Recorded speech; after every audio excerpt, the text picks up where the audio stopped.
Probably the most common complaint I hear from other backpackers is that, well, their back hurts, their feet hurt, their shoulder hurts, and they're just overall tired and sore by the end of their backpacking trip. And it's probably because they're not making some of these very, very simple changes to their backpacking setup that can actually lighten their load. And it's pretty much all for free. So they're not all free, they're technically very inexpensive, like this first example, which is actually planning out your water sources way more effectively. So Emmett and I have been on quite a few backpacking trips lately, and we've actually spent some time in some very, very dry places like Texas, where we didn't have any water at all. And in those situations, it's actually really hard to plan out your water source. But in other places, this time of year, it's actually pretty easy to plan out your water sources. I just got back from the Wind River Range in Wyoming, where it was raining quite a bit. And because of that, water was plentiful. So I did not have to carry multiple liters of water the entire time I was hiking. As a matter of fact, the guys that I was hiking with, my friends, who don't hike very often, they hike maybe once a year with me on sort of our annual guys backpacking trip, they were all really concerned about not having enough water. And I tried to convince them, guys, you don't really need to carry that much water with you. But they were actually kind of hurting their backs a little bit and getting kind of sore and tired because they were carrying a consistent 3 liters of water throughout the entire trip, where I was carrying maybe sometimes only a half a liter water, and I was still doing just fine because I planned out our water sources effectively. I knew where water sources were going to be at. I knew that streams weren't dried up. I knew that campsites that we were going to had water at them. So I knew I only needed a certain amount of water to carry on me so that by the time I got to camp, wherever I was going, I didn't have to worry about water sources, and I just didn't have to carry all that extra weight. So how do you do that? Well, you can go on like an app. I use the app called Onyx Backcountry, great app, to be able to help sort of look for water sources and that kind of thing. Or you can actually call like ranger stations or like national parks, the headquarters and that kind of thing, and just ask them, what has the season been like for water? Are the streams dried up?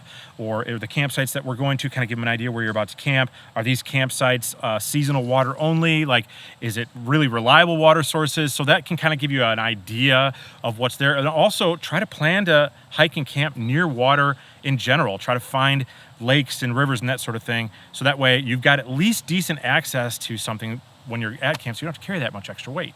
Another thing you're probably not doing very well if you're experiencing a lot of heavy weight in your backpack is using multi-purpose gear. In other words, using the same piece of gear for different purposes. One example is actually taking your tent stake and using it, and using this for a trowel. You can actually use your tent stake for a trowel.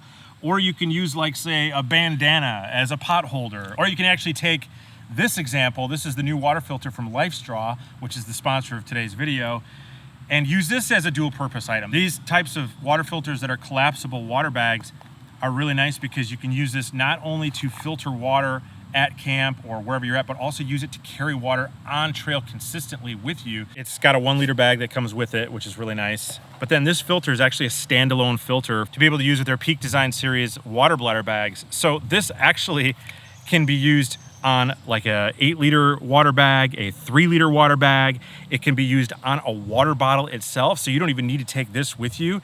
You can actually put this on internally inside of the bag to save room. You can put this on the outside of the bag to make sure you get every last drop out of the inside of the bag. Also, the flow rate on this is pretty insane.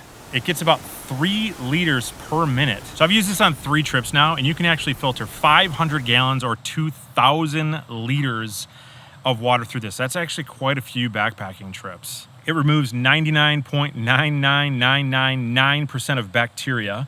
It removes 99.999% of parasites, giardia, and things like that.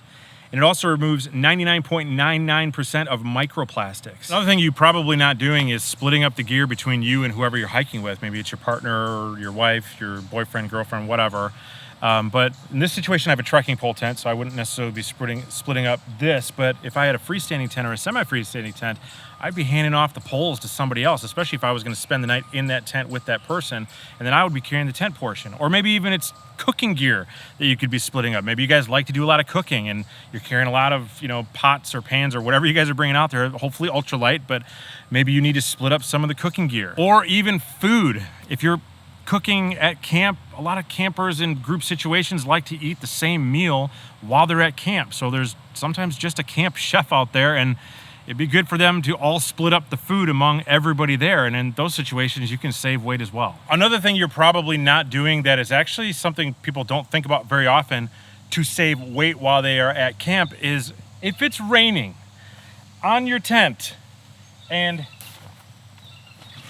your tent gets really wet, it's actually going to be a lot heavier with all that water on you, on your tent.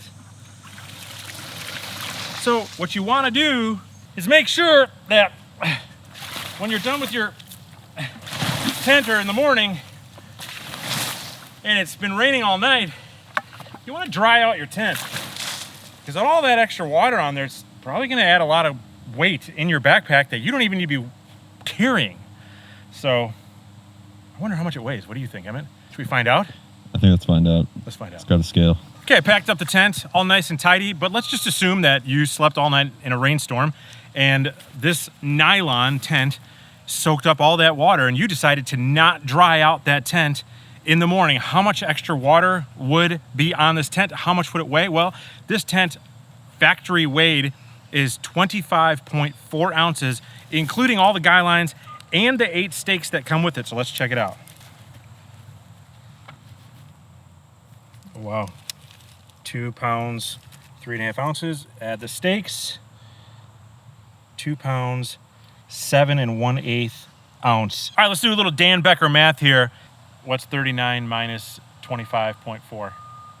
That actually adds 13.6 ounces of water that you're now going to be carrying out of camp to the next campsite that you can do nothing with because it's sitting inside of your backpack completely soaked, and it could have been dried out that morning and you could have carried a whole lot extra weight. I actually did that math in my head, by the way.